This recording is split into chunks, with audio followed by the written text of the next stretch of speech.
राम और नमस्ते भाई। मैं हाल फिलहाल जींद जिले के धड़ोली गांव में हूं और देखिए वैसे तो हमारे पूरे सिस्टम में हम रुक के मारते हैं हाँ भाई हिंदू धर्म हिंदू धर्म हिंदू धर्म का प्रचार भी करने लग रहे हैं। और दूसरा ही निकलता मैं तो पर्सनली दिल्ली महाराजों के इंटरव्यू करूं हूं, दिल्ली नए नए धाम नई नई गौशालाएं दिखाने लग रहे हैं। और 2 दिन पहले सकरात ने तो पूरा हरियाणा दिल्ली यूपी राजस्थान लगभग सारे गौशाला के चंदे का प्रचार करना लग और करोड़ों रुपए बल्कि अरबों रुपए मेरे ख्याल चंदा आ भी गया होगा। लेकिन इसी दौरान एक वीडियो सामने आई इस गौशाला की, ये जो मेरे बिल्कुल बैक साइड में है धड़ोली गांव की गौशाला की एक वीडियो सामने आई। उस गौशाला की वीडियो में जो हमने देखा गया कि भाई गौवे हैं उनके सर बिल्कुल धड़ से अलग था, सर वो लड़का यूं उठा रहा था और काफी मतलब जो स्किन है गाय की जो खाल है वो भी ऐसे गुदड़ा धरा था।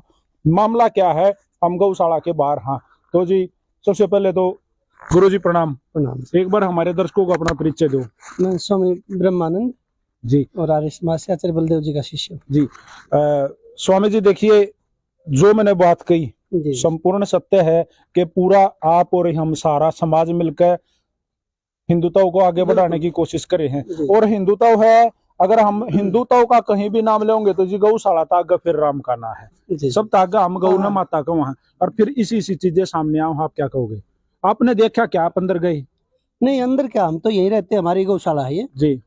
तो ये जो व्यवस्था है वो जो खाल दिखाई दे रही थी या सिर दिखाई दे रहे थे वो मृत गायों के थे। मृत गायों की खाल ऐसा उतरते हैं, मतलब अडवारा है एक तरह से, वो अडवारे में इस प्रकार की खाल उतरती है। और ये केवल यहाँ नहीं, सरकारी शहर में भी जितनी भी सामाजिक गौशाला हैं सबका ऐसा ही होता है।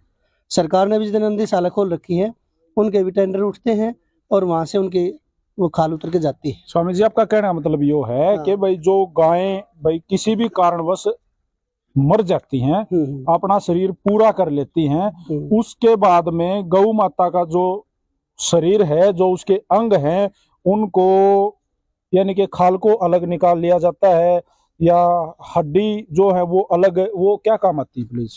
तो ये महर्षि दयानंद जी ने आर्य समाज की स्थापना की तो उन्होंने गाय के ऊपर एक पुस्तक लिखी है गोकरुणानिधि कि गाय की कैसे रक्षा हो और रक्षा के लिए गाय के उपयोग है कि गाय को माता क्यों कहते हैं और गाय हमारा क्या उपकार करती है, सारी बातें उसमें लिखी है।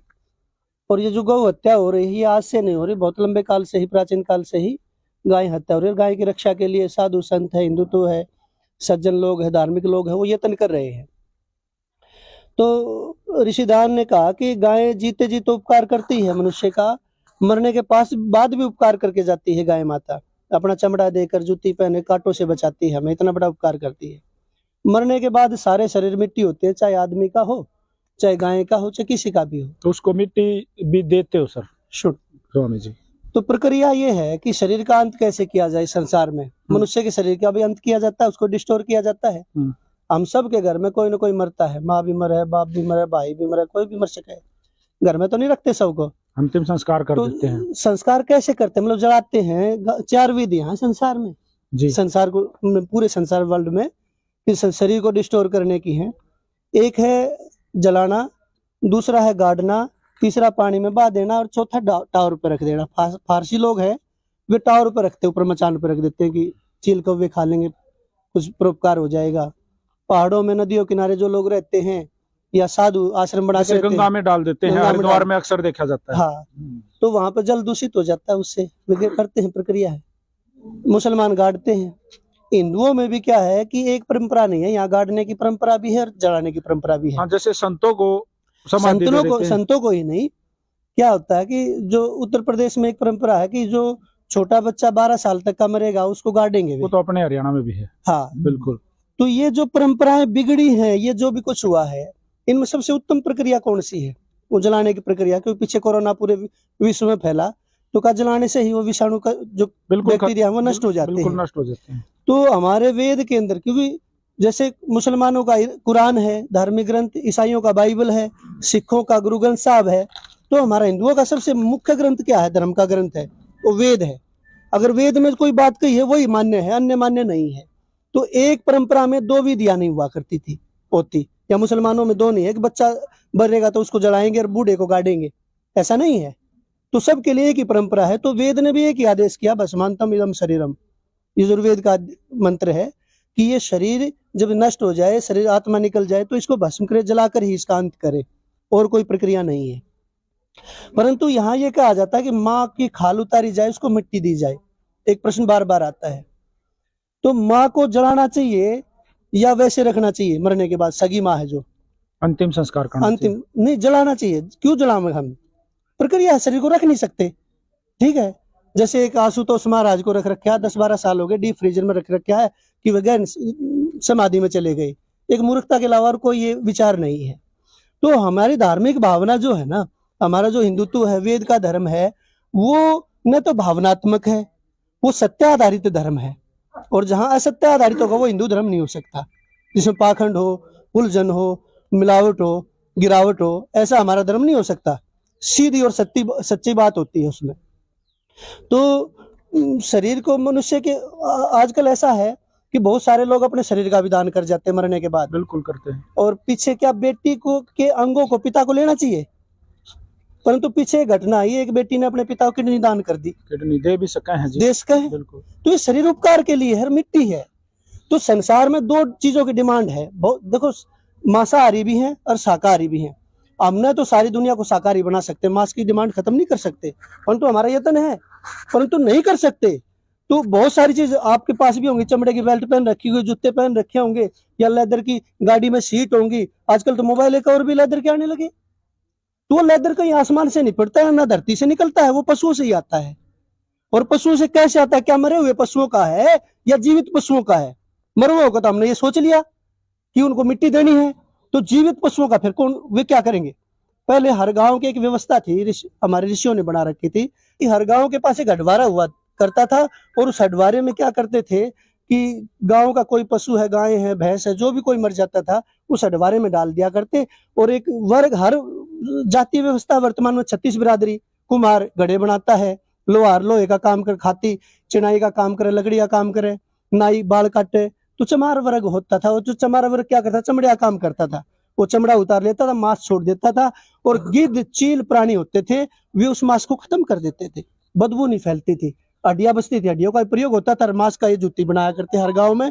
क्या थे? ग्राम उद्योग थे। परंतु वे सारे ग्राम उद्योग खत्म हो गए, इनका स्थान बड़ी बड़ी फैक्ट्रियों ने ले लिया। और बड़ी बड़ी फैक्ट्रियां ये घास फूस से नहीं चलती, जो चमड़े की है चमड़े से ही चलेंगी। तो गाय तस्करी हो रही है और तस्करी हो रही है। जब उनको सहज सुलभ नहीं होंगी तो मारेंगे, ये तो मिट्टी ही है।